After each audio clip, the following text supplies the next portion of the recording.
ఆనంద్ ఆకాష్ బుజ్జమ్మ కిందకు రావడం బాగి చూసి, ఏంటి ఆనంద్, ఏంటి ఎక్కడికి వెళ్తున్నారు అని బాగి అనగానే, ఆడుకోవడానికి అమ్మ అని బుజ్జం అనగానే, అదేంటి, అవును మీరు మాత్రం వెళ్తున్నారేంటి, అంజు ఎక్కడ అని బాగి అనగానే, మమ్మల్ని ఆడుకోమని చెప్పి రూమ్ లో తరిపేసి తను అసైన్మెంట్ చేసుకుని మిస్ అమ్మ ఆకాష్ అంటూ ఉంటారు.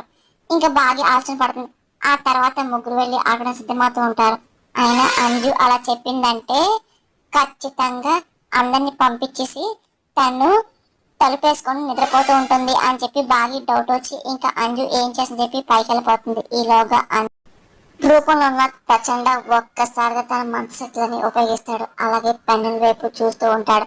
ఇంకా దాంతో అదే గాల్లో లేచి ఇంకా బుక్ మీద రాయడం అంతా అంజు చూసుకొని నవ్వుతూ ఉంటుంది. ఇంకా పక్కన యాపిల్ తీసుకొని తింటూ ఉంటుంది. అప్పుడే ఇంకా బాగా వెళ్ళి చూసి షాక్ అయిపోతుంది. అదేంటి పెన్ను దాంట్లో అదే రాస్తున్నా ఏంటంటే షాక్ లో చూస్తుంటది. మళ్ళీ కళ్ళు చూసుకుంటుంది. ఇంకా భయపడిపోతూ ఉంటుంది. ఇదేంటి అంజు ఏమో యాపిల్ తింటుంది, నేను చూసిన కళ నిజమా, పెన్నుని పాఠానికి అయ్యే రాసిన ఏంటి, అంజు యాపిల్ తింటుంది అని చెప్పి బాగి భయంతో అంజుని చూస్తూ ఉండిపోతుంది.